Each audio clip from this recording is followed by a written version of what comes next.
Hey everyone, welcome back to Verified Podcast Season 2. And as Pastor Cody would say, we are super excited for you to join us as we talk this month about managing our lives. If you haven't yet, go ahead and hit that subscribe button on YouTube or Spotify and iTunes, and you will be notified every time we come out with a new episode. But to pump us up, why don't we get the music going and let's start today's podcast.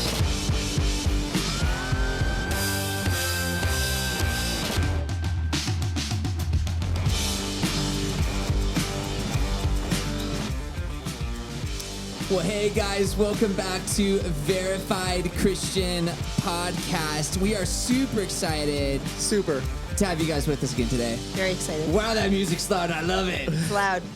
As you guys have probably noticed, this is a new season to podcast. Cue the applause. It's not the applause, Brett. We had all last season to get this figured out. There it is. There we go. Second season of our Verified Podcast. And something we really, as you guys have noticed from our other episode, that we want to bring to you guys is special guests, special topics, and themes. So these first 4 podcasts that are being dropped, we are talking about the idea of managing life, stewarding life in a God-glorifying way. We've picked 4 different avenues of our life that need particular management. Some of that is very practical to what we're going through as a culture right now, and then some of it's just good advice. We've been talking about managing crisis. Today we're talking about managing stress. We're going to be talking about managing finances, and then the last one, managing faith. What does it look like to manage faith? And there's a plot twist to that one. I will let you know. So stay tuned for it. But I am joined today by Heather. Hello. Thank you so much for being here. Yeah. The usual crowd, but we have someone new today. Yeah.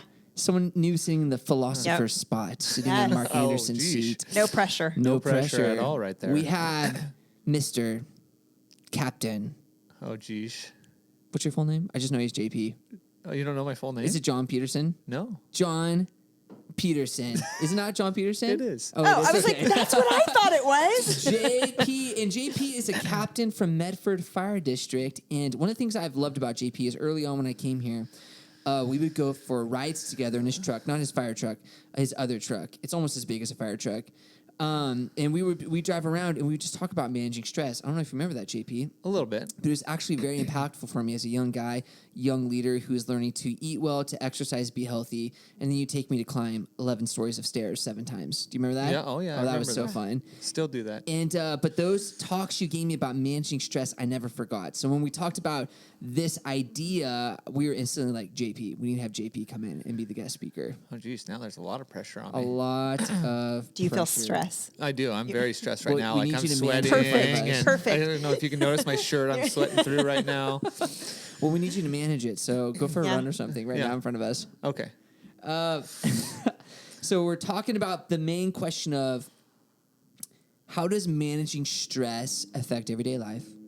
It's a big one. And then how does God intend for us to steward that management or steward stress in our lives? Because obviously God gave us the response of stress for a reason. Yeah. But like anything, it gets out of control. Yeah. So how do I manage stress, or how do we manage stress? Is that kind of what you're looking for right now? Yeah. So right now, give us a little bit of a rundown. Like, how does stress affect an individual's everyday life? Because we don't think about it.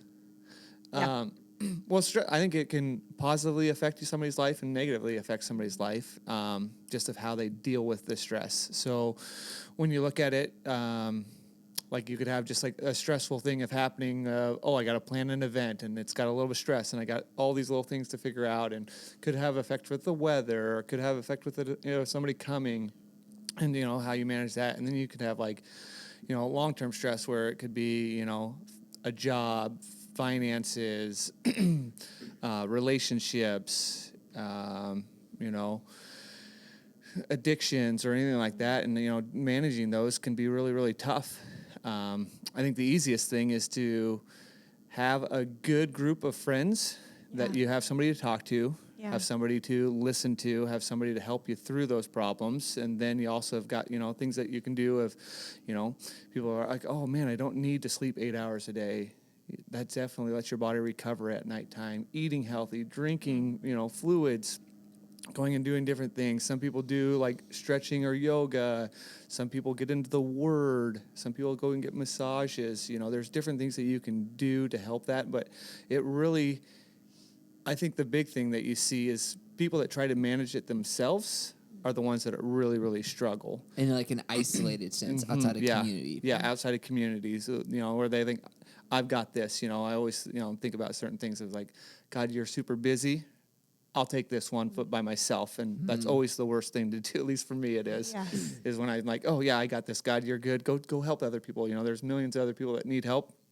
I'll take care of this one myself. And usually when I do that, that's not a good thing. But it is that having that community, having that help, having somebody to listen to, somebody to help you through a decision-making skills, help you just help you with everyday life. And maybe people would say it's like a life coach or something like that, but it's really just a friend or a group of friends, that you're doing life with, kind of like our house groups is, we have stressful times in our house group. We have had stressful times where people have been diagnosed with different diseases or struggled financially, or families had issues. And, having that community, having that help there I think is a huge thing. But then you also have to have your own time. And when I think of my own time or having your own time to do things, I always make sure that you include God, or that you include God into that, your alone time, your time of, maybe it's worship, or maybe it's time of just reading through the Bible or doing a devotion. But you also got to have time to kind of get some of that stress out to yourself. Yeah. So let's break it down for our listeners. You'd probably agree that everyone experiences stress on some level every day. Yes. Yeah. And you said earlier that can be both good and bad. What do you mean by that? Well, I think that good and bad. I think that like having a little bit of stress, especially like a procrastinator like me, kind of sets deadlines and sets things up. And so I get a little bit stressed because I'm like, oh, I got to hit this, I got to do that. It's that chronic stress that you worry about, that stuff that, it goes from a month to months to years, and it just keeps on weighing on down and just keeps pulling you down. And it seems like people that have that chronic stress, they turn away from God and they turn to other things. The God's not answering their prayers, so they turn to alcohol or drugs, or they turn to some addiction, because they can't figure out how to solve that stress. That acute stress they talk about is, something that, oh, I'm planning a party, or I have this event, or I have this project that I need to work on. And, it's stressful for a couple weeks or maybe a couple months, and then it's over, and it was successful or unsuccessful, and I learned something from it, or I didn't learn anything from it. But that chronic stuff just weighs on people. And, they say, well, I try to fix it with, medications, or I try to fix it with alcohol or drugs or some kind of addiction. And usually those don't fix it. And I think that a lot of that is, looking at things that can help, is, turning to God, praying, having a relationship, friendship, group, home group, church, all of those things, to help you through those. Yeah. So what you're saying is we all face stress daily on some level, and stress isn't bad. It can be a tool, but you need to know how to cope with stress in a good way. Yes. Is that what I hear you saying? Yes. It's like that old phrase I've heard people say, if you don't learn to cope in a good way, you'll definitely find a bad way to do it. Yeah. Yeah, and there are good ways to deal with stress. We talked about, having somebody to talk to. Yeah. Some people deal with it by listening to music, or some people have pets that they, go and do, or someday you'll have an activity that they go, or, some people go out and do exercise, go running, go play sports, go do some kind of activity, go hiking, go do something that they really enjoy, skiing, boating, biking, any of that stuff. Some people like to go and get a massage, There's tons of things that are out there. You got to find out what helps you when you get stressed, what kind of makes your brain turn off and worrying about that to something that you enjoy, Yeah. And Heather, you feel free to jump in with questions. I'm asking a ton because I've had to learn personally how to deal with stress, and I haven't always dealt with it in a good way, and I've had to pay the consequences for that. like for me, it just totally messed up my stomach. Yeah. Now I can't eat chicken. It's horrible. Right. Because of stress. For real, I can no longer eat chicken. That is a terrible... You should just tell your kids, like, do you love chicken? Do you want to eat chicken? Don't be stressed then. You could lose chicken if you get stressed. I wish my parents had said that to me. Now I can't have chicken. But I remember, JP, when you and I were together, and you were explaining to me how even, 15 minutes of some sort of light exercise. That's what I remember at the time you were really pushing me towards. You're like, look, dude, you're in a very stressful job. And I mean, if anyone works a stressful job, it's you. It's a first responder, firefighter. When you get there, things are literally burning to the ground. It's not a metaphor. They literally are. And you told me, you said, even just ending your day by going off like a 15-minute walk, I can pray, I can do whatever I want while I'm out there doing it. But just moving my body is going to help release some of the stress that gets into your bloodstream, or however that works. Yeah, so one of the things is people don't realize is, for us, at nighttime, at 3 o'clock in the morning, the tones go off, the lights turn on, the radios turn up really loud, and lots of things are happening, and we get a cortisol drop. Well, when you're stressed, you also and that's a natural chemical. That's a natural natural it's not like you're chemical. taking cortisol. Yeah. No. You're not injecting cortisol. When I wake up at nighttime, I don't inject it. No, it's natural, and you think, oh man, I handle stress so well. I guarantee you that after a stressful event, if you went and got a blood draw and had your cortisol levels tested, they would be high. So when you look at that, it's like, okay, I had a stressful event. Well, shoot, at 3 o'clock in the mornings, the tones went off for a structure fire, and we went to the house, and awesome, the house wasn't actually on fire. It was, smoke from a dryer vent, or it was, a small little fire that was put out by the homeowners before we got there, which thankfully, saves their house or saves whatever was going on. And we didn't really use that cortisol that we just dumped into our body. We go back to the station and we relax, or we take a nap, or we go back to bed, depending on what time and what's going on for the day. That cortisol can sit in your body. They say 24 to 48 hours. And some people will talk about that cortisol being in your body as, it's very damaging to your blood cells. Some people will say it's like razor blades running through your blood cells. Well, you got to get it out of there. When your body gets stressed, it dumps that cortisol into your bloodstream. And then you got to figure out a way to get it out. Well, your body thinks that you're you're running, or something's attacking you. You need to use that. Well, when you don't use it, it's really, really hard on your body.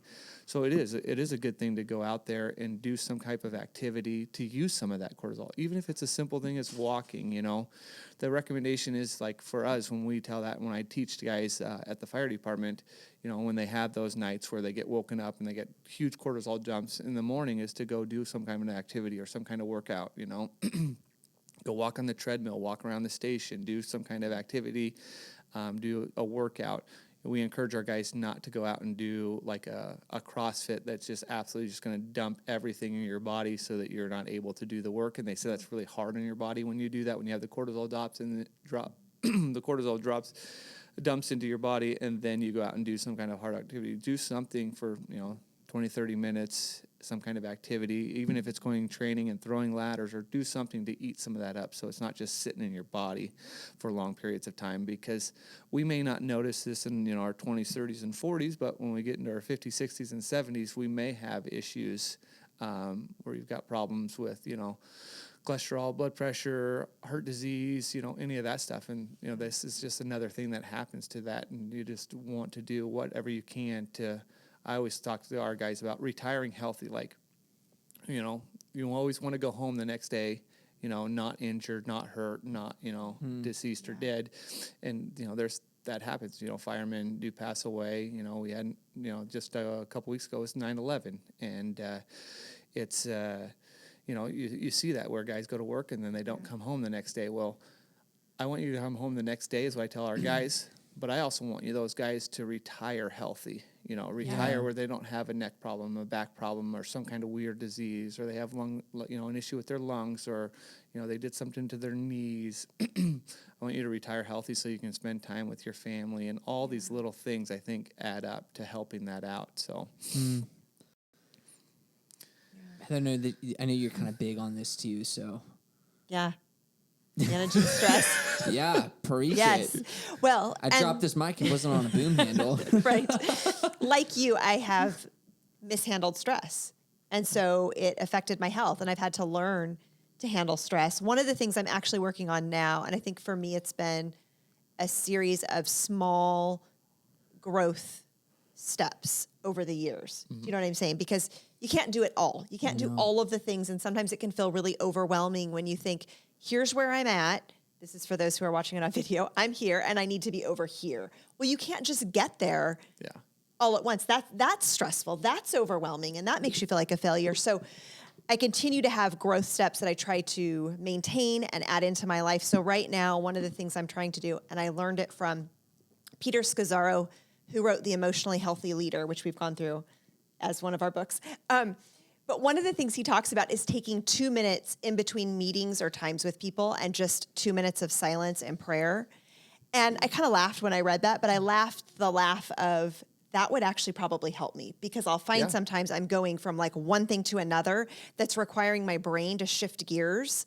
Well, you know what it's like if you drive a manual, right? We all drive manuals, have driven them, right? If you just throw it into another gear, it doesn't work well.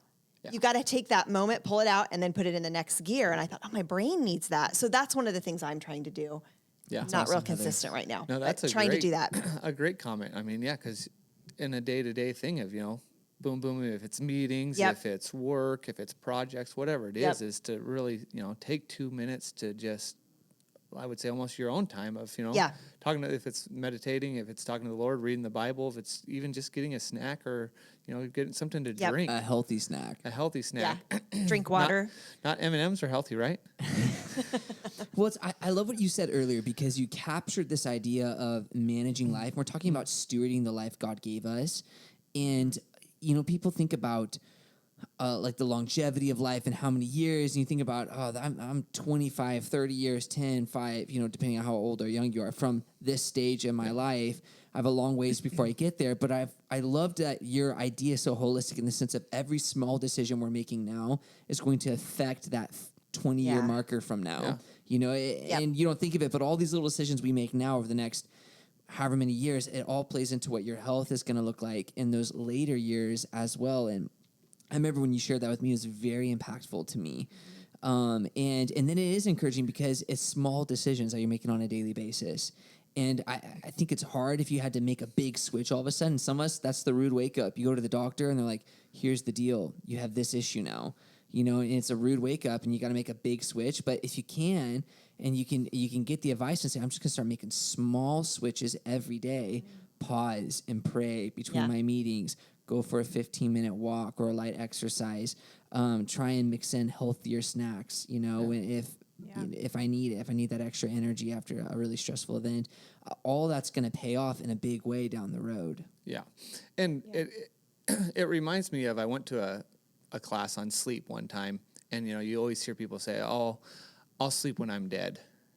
I'll sleep when I go to heaven. My dad said that all the time. You always hear that. And it's a funny comment, because when we're sleeping, our body is recovering. And I always look at this, and this is the easiest way that I've been able to pack out sleeping and why sleeping is so important. But just think of, you're wearing a backpack, and I know that this is a weird way to think about this, but you're wearing a backpack and your backpack has nothing in it right now. Well, you stay up for 16 hours a day. So every hour you put a brick into your backpack. Yeah. And then at nighttime, for every hour you sleep, you get to pull 2 bricks out. So if you stay up for 16 hours and you sleep for 8 hours, you should start the next day with 0 bricks in your backpack. Yeah. But that's a good analogy. When we look at the world that we live in right now, who's getting 8 hours of sleep? Not very many, Oh, Brett's got his hand up back there. He says he's getting 8 hours of sleep, which is good for Brett. But how many of our kids are getting 8 hours of sleep? How many of our young adults, grandparents are getting 8 hours of sleep? And you look at that and you go, okay, well, shoot. Today I stayed up for 18 hours and I only got 6 hours of sleep. So I'm starting the next day, so that would be 6 bricks in my backpack. And you continually do that over the year. Yeah. And now you have thousands of bricks and you're never going to recover from that. You're like, oh, I'll recover from that. But I've done, different events where, we run for 30 hours. And I know that doesn't sound very fun. And it's actually a real fun event. But, you're up for 30 hours and your team is running from Southern Oregon to the coast, or you're running from Mount Hood to the coast, or you're running these different races. And I'm not kidding you. You are done with those types of events and you sleep for 20 hours. and then the next 2 weeks later, you still are trying to recover. And I just feel like it takes forever. Well, just think about it as, throughout the whole year of all those bricks that you're not recovering.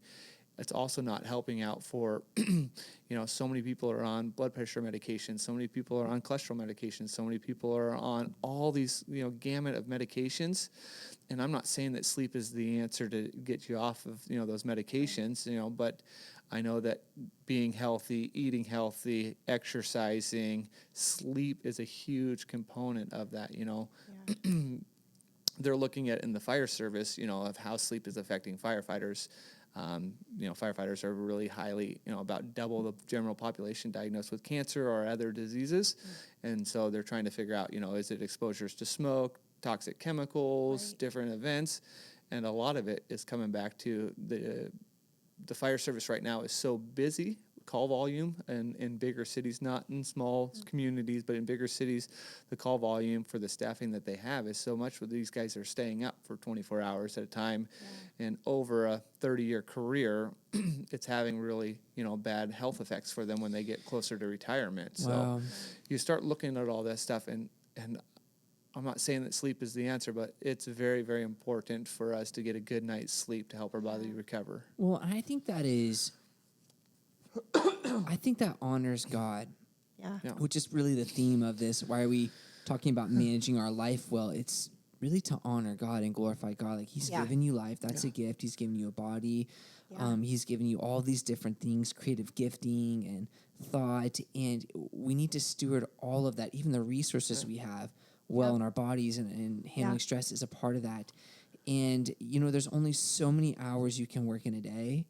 And then it's time to shut it off and rest. And that's from the Lord. That's how he's designed us. And I think it's honoring to maybe know your limits. And I remember, I'll just put this. I remember a pastor, I was at a pastor's conference, and he said, you're not changing anything staying up at night worrying about the church. He said to all the pastors. He said, you're not any more spiritual on God's side for. He said, it's God's church. He can handle it. You need to turn it off and go to sleep at night.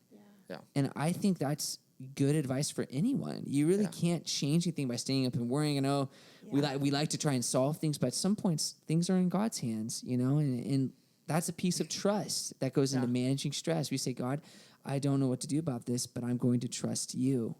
Yeah, totally. Yeah. It is something that, it's very, very hard to do is, to trust God, because it's like,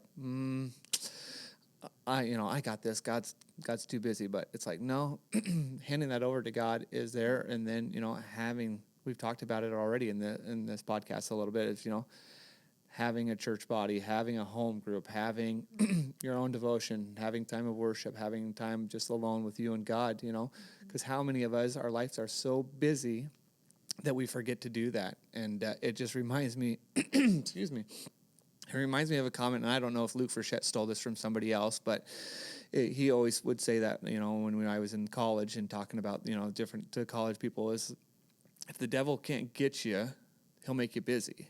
Yeah.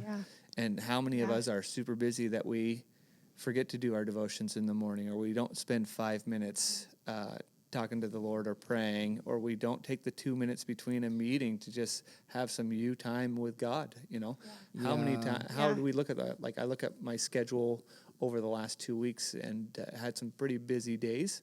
And I was like, there's multiple days, I get prayer in, but maybe I didn't read my Bible, or I'd listen to something on a drive from here to there, and you get 3 minutes, but like you didn't take 20 or 30 minutes. And it's like, God's still standing right there behind me or right there next to me.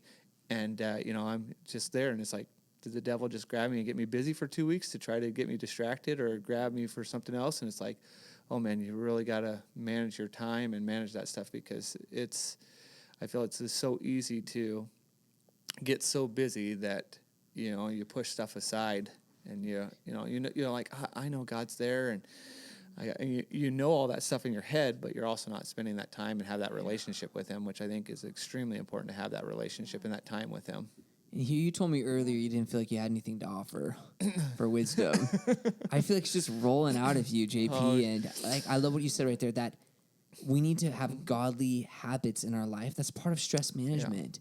And it's part of prioritizing it. And I think of like sleeping in a way, like you said, takes those bricks out, but spending time with the Lord, praying, like that takes a brick out too. Yeah. And at least it takes the load off. You know, I feel like sometimes being with the Lord, I take the backpack off completely, you know, and I can just rest and be refreshed. But you're right, we get so busy, and so like, well, I'll catch up later, and then you just get to the point where it's a cycle of stress and anxiety, and then you don't have time for anything. You're just stressed out of your mind, and it's like a downward spiral. Yeah. Well, and it just reminds me, I mean, Brett and I, about a month ago, we went down to Mexico, built a house with a group from the church, and didn't have the stresses of work, life, you know, all of the commitments and things that are going on here, and projects and if anything else is going on there, you go down there, and I mean, it's a week with God, you know, and you're blessing somebody by building them a house, but the growth there is just huge, and it kind of just reminds me of like, man, most of the stuff that we're doing is not that important. The relationship with God is what's important, man. And you come home from a week like that, and it's so, I mean, that was probably 5 or 6 weeks ago that we got back. And, you know, 1 week you're still thinking about it. The second week is, you know, you're back into the real world. Third week, fourth week, and shoot, now it's been 5 or 6 weeks and we're gone, and we're back full stream of, you know, how life was here. Yeah. And you have the little things that remind you, but it's like, man, think of all of the different things that you had, you know, every day you're in the Word. Every day you're spending time with the Lord. Every day, you know, you're building each other up and you're creating these friendships that'll be a lifetime. And then you get the opportunity to, you know, bless a family down there. And they think it's the biggest blessing in the world to, you know, from living in a cardboard box or a set of pallets with a tarp over it or an old, you know, travel trailer or motor home. You know, they feel like they've been blessed by getting somebody to build them a home, but the blessing that we also get. But, you know, it's so quick to come home and go back into the world that we live in and, you know, to get busy again and, you know, forget about, you know, all of that stuff or forget about, you know, putting the Lord first in our lives. Because there's so many days it's like, Lord, you got so much other stuff to worry about. I'm going to let you worry about that stuff. I'm going to worry about this stuff, and I'll see you in a couple of days. And that's not a good habit to get in. No. Yeah, I think that piece about time with the Lord is so key. Because if we start our day and think, I'm going to take this, versus if we start our day and say, okay, Lord, here's my plan, but what do you have for me to do? Like, how do you want to reorder everything that's on my to-do list and what things really are the priority? I think that can help us to go through our day just more open-handed, right? Not clinging to the wrong things. And then those times, like you said, to pause and pray, it's like a compass. You know, if you're out hiking or whatever, and you want to make sure you're going the right direction, you have to stop and check every once in a while. Well, we have to check in with the Lord every once in a while. We have to make sure, am I believing the lie that all of this rests on me and forgetting that actually it's God? Because for me, I am, right? And when I pause and look at the Lord, I'm like, oh, I realize who I am compared to who he is, right? Like I thought I was responsible for all these things, but I'm not. And it's kind of like the Lord lifts some bricks from your backpack. Yeah. You know what I'm saying? When we pause and have those times with him. Yeah, I think that's totally, you know, you spend that time with God. You spend that time, you know, at church with the body, you know, worshiping and growing together. You know, that definitely brings my stress levels down, you know, and I've have 2 weeks of, you know, life is so busy and I'm working on Sundays and I got stuff, you know, I definitely feel way more disconnected than I do when I get, you know, the 5 or 6 weeks in a row of going to church and being plugged in, and home group is, you know, all of these different things. I just feel like, you know, life is so much easier when I spend more time with God. And, you know, I know that people but for me, it is, you know, when that is going good, life is going good. Well, and I love that idea that keeps coming up about finding like kind of relief from stress in community with God's people while seeking the Lord. Yeah.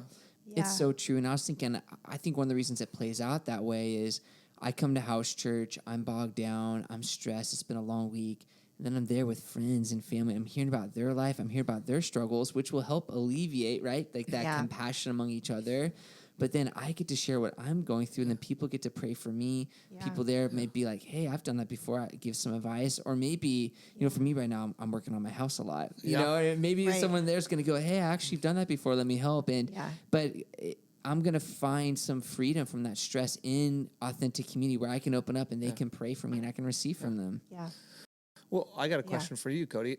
How often, and if you're put on the spot, I'll answer the question myself, but how often when you're like, man, it's Thursday, well, that's when our house group is. It's Thursday night, and, house group is tonight. It's like, I don't really want to do that. Or, man, it's Sunday, and just had a really hard week. I just don't want to go to church. And then you go because, you're like, yep, I'm going to do it. I'm going to, that's an important thing in my life. I'm going to do it. And you walk away blessed. Yeah, I always feel like going to church, always feel like being with my house group.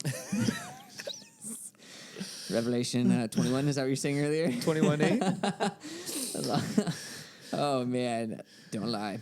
I definitely think there are times where, and I'll be honest with you, it's more than just house church, and it's more than just service. For some reason, when I'm stressed, and maybe this is just me, and I'm anxious or I'm bogged down, maybe I'm feeling a little depressed, maybe it's been a long week, I've been criticized, whatever, I naturally find myself not wanting to do the things that will make me healthy and take breaks out of my load. For real, let me tell you how this works. I come home, I'm exhausted. Do you know what would help me? Would be going to bed.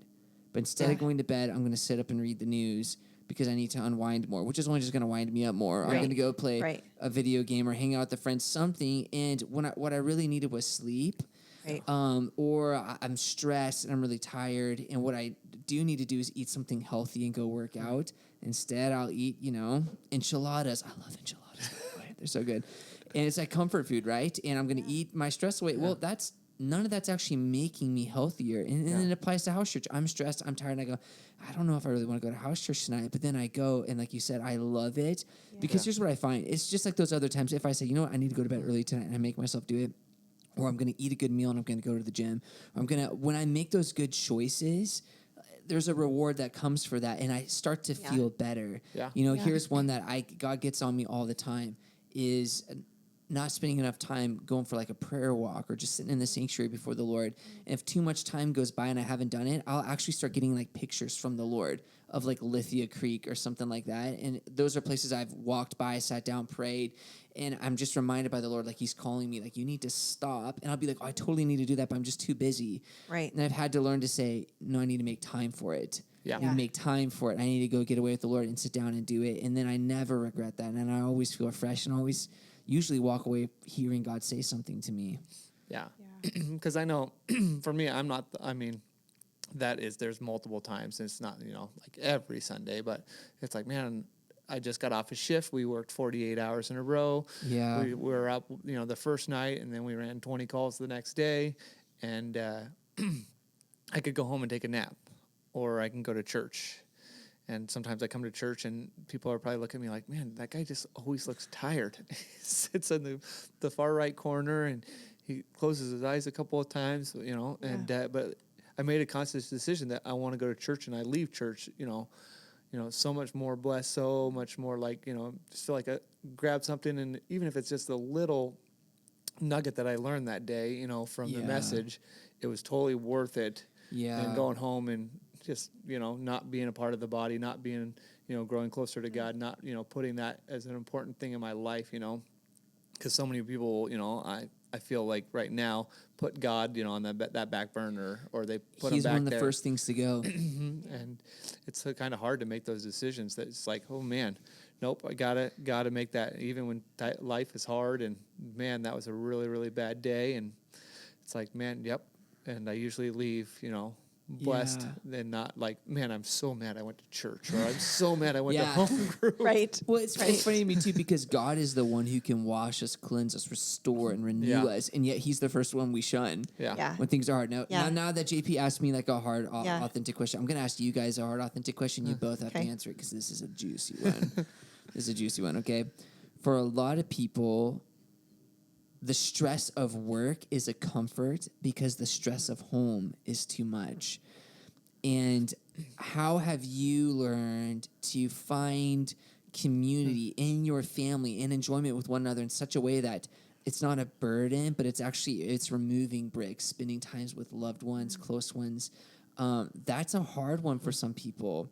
I'll just give a personal example. It used to be, on my days off, sometimes I'll have Malachi for up to 8 hours while Laura's working. And at first I thought, oh my gosh, here I've just worked this whole week and I really just want to rest. And the Lord has had to help me see, like, it's so much different. And now I have so much fun, spending time with my son. Even though he doesn't talk, he just poops and eats and laughs. And I love it, And we go to Costco and eat a hot dog. And, but how have you guys found the balance, I guess, of that is what I'm saying? Yeah. Because you've raised a lot of kids. Well, a medium-sized amount, Medium-sized. Medium-sized amount of kids with large amounts of personality. Yes, that's for sure true. I think one of the things that I feel like the Lord is pushing on me to grow in now is continuing to be vulnerable. And if there's something I don't want to talk about with my kids, I feel like the Lord's like, you need to talk about it with them. Because there are some things that for me, especially because I'm in school and things are busy, there's sometimes where I'm relating with them and I just want it to be pleasant. I don't want to have to push into hard things. But when we push into hard things, it continues to make that space safe, and it's a place where we're known and we're loved. And so I feel like as we as a family make time for one another, and as we're vulnerable with one another, it helps it to be that safe place. Because then there's nothing that can happen to me that I have to hide from my family. Yeah. And we think of like Adam and Eve, we think of them hiding from God because they didn't want to be vulnerable. And so I feel like that's something that has taken growth points. I remember at one point feeling like I didn't have my quiet time in front of my children. I didn't really pray. I mean, I pray with them, but I didn't really pray in front of them to the level that I would want to, and really trying to change that in our family. And it was awkward. It felt really uncomfortable, but it's become such a precious and good thing. So I think for me, what has helped to make family safe is pressing into things. Or like with Mark, there's sometimes conversations that I don't want to have. I'd rather just, go out and have a nice time and avoid the thing that then becomes a chronic stress because I'm avoiding it.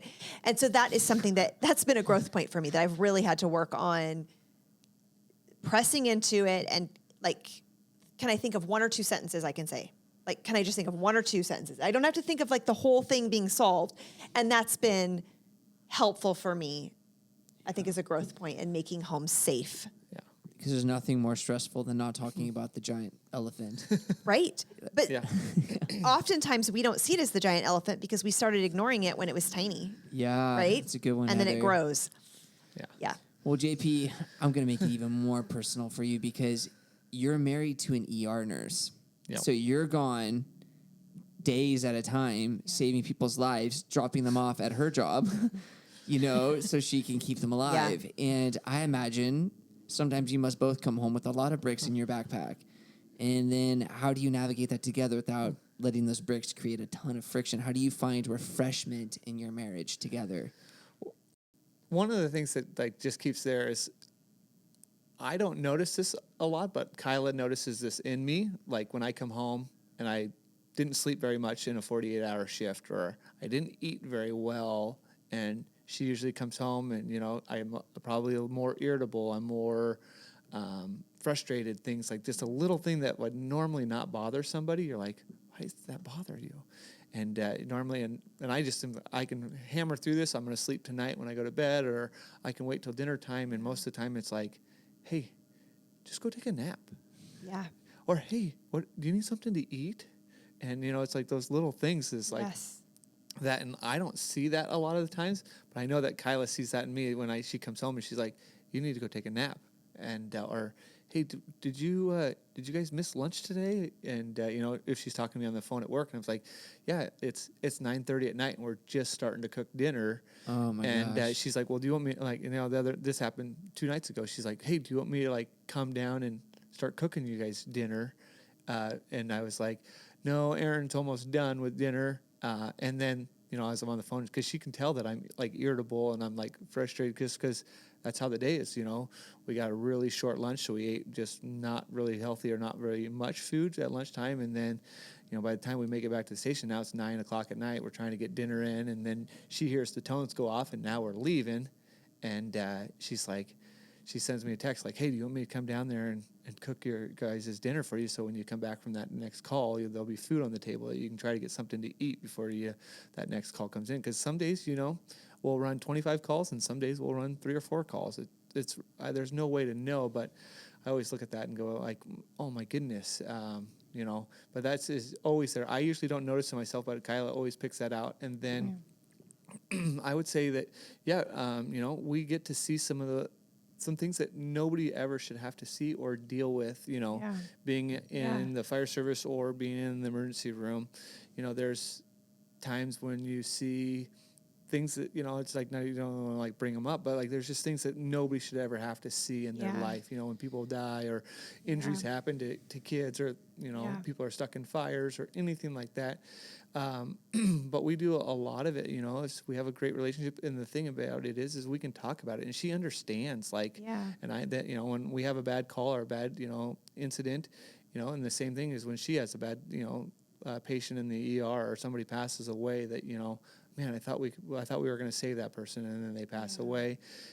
We understand what's going on, and we can talk about it, but I would say the biggest thing that, kind of makes it easier for us of the stress of those jobs is laughter. And I always tell the guys that I work with is because we can go in to a call and say, somebody was just in a horrific car crash, and you see the firemen leaving, and I always make sure that our guys know, not to, because we'll leave that incident and somebody will, say a joke or they'll say something to try to relieve that stress that we've got going on, because it was like we just did everything we could and it wasn't enough, God's plan was different than our plan that day. And it's there. And I always tell the guys, wait till we make a comment or something like that we're in a safe space, that we're in the fire station, we're in our fire engine, because, how does that look when 4 firemen or 3 firemen are walking away from, an accident and the family's there and their loved one just passed away and the 3 firemen are laughing. But, we're not laughing at that incident. We're just trying to cope with that stress because it happens way more than it should. And but that's how a lot of us in the fire service, in the emergency room, or first responders deal with stress, is laughter. And a lot of these guys have great personalities, and but we're never. I always tell people we're never laughing at that incident. It's just the way that we cope with stress, because this job is stressful. I mean, when somebody hands you a child that's not breathing, it's the worst day of the life for me and for that family, and so we're going to do everything we can to save that child. But when when you don't, it's horrible, and it's just something that will be with you for the rest of your career.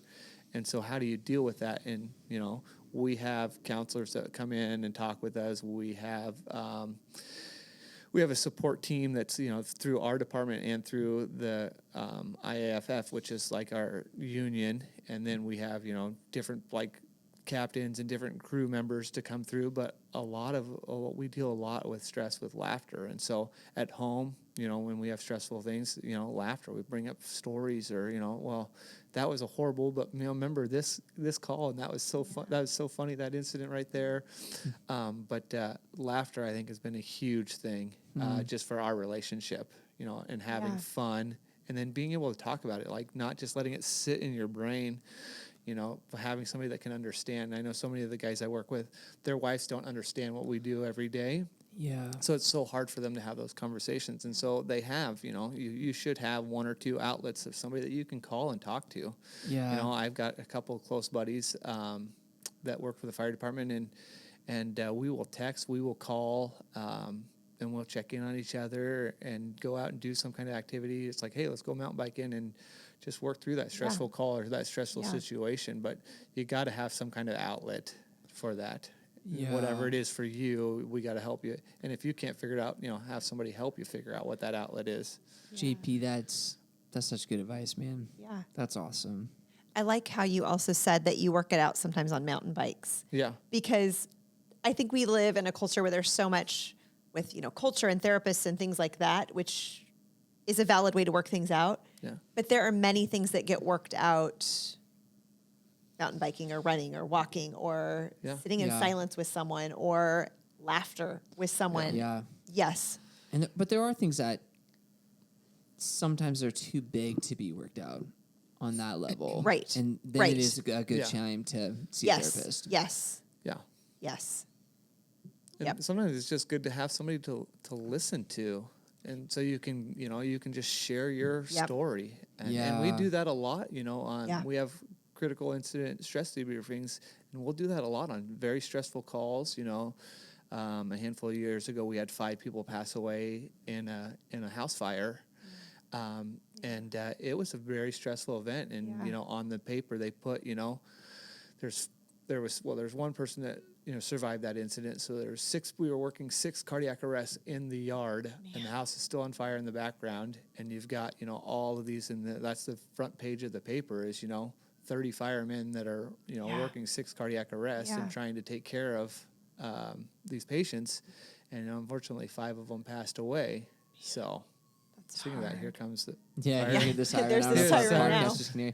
Does that get your blood going every time you hear the siren? No, usually, and it's a thing that I got from my mom, actually. And she was born and raised in New York. Her dad was a New York police officer.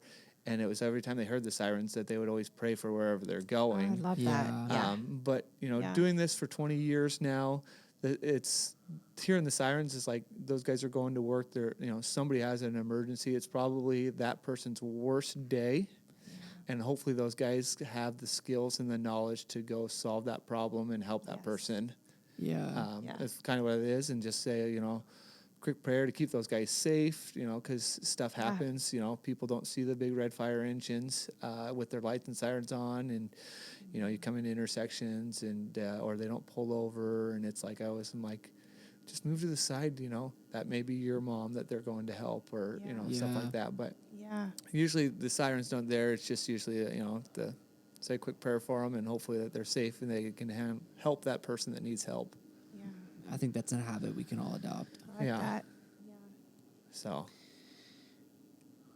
Well, I feel like we could talk for like 3 more hours. Stress is it's just so practical. Yeah. Yes. We all deal with stress. God's given us that response to do something with it, but when you don't handle it right, it tends to put us in a bad spot. Yep. So landing this plane, kind of bringing it down, because we got to land it. And it was so funny because we did crisis management with Kyla, JP's wife, for our first one. Now we're doing managing stress with JP. And then we're going to do one on finances and then one on faith. And I told someone, I said, we're going to start with crisis because everyone's in crisis right now.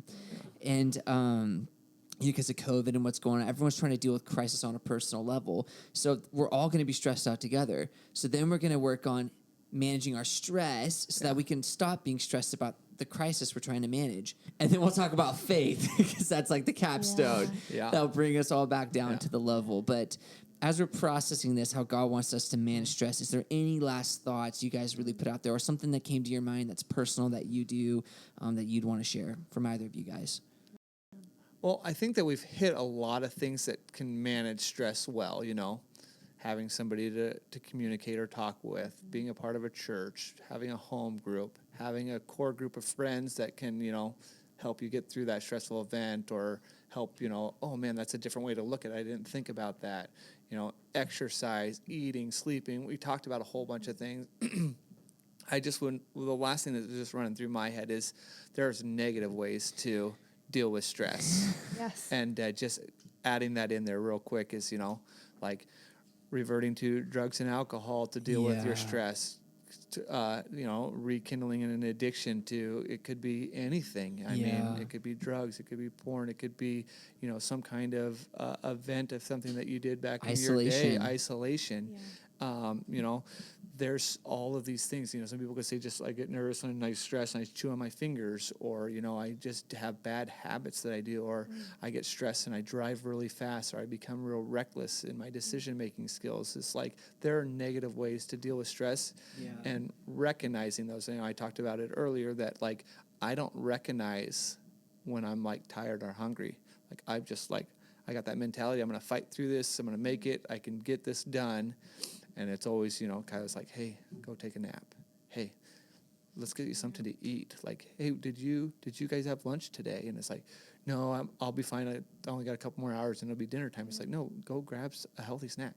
Go get something to take that edge off yourself. Because it for me, it's like I get like irritable, or I make like something that would never bother me of, like, oh, somebody's like tapping their finger on something like that. I'm like, stop tapping your finger on the table. I'm gonna knock. It's like, just break their finger. Break their finger. Like, and 99% of the time that would never bother me, but just for that one time, it's like I've been up for 40 hours and I'm just really irritable or something like that. And it's like, and I don't recognize that, so I'm always thankful for when Kyla's there to say, hey, go take a nap, or hey, let's get you something to eat. So what you're saying is, if you aren't super good at identifying when you're starting to live out bad habits and stress, you need to have somebody who can. Yeah, definitely. That's a good way to wrap it all together. Thanks. No, because that's good. Because honestly, how often do we get in a mode and we can't see it? Yep. But the mistake is we harden our hearts and we won't receive it from someone else, and that's when you're going to get in trouble. Yeah. That's it. Versus just saying, you're right, Kyla, I need to go eat, or I should go nap. Yeah. And there's so many times I'm like, I can do this, Kyla. Don't tell me.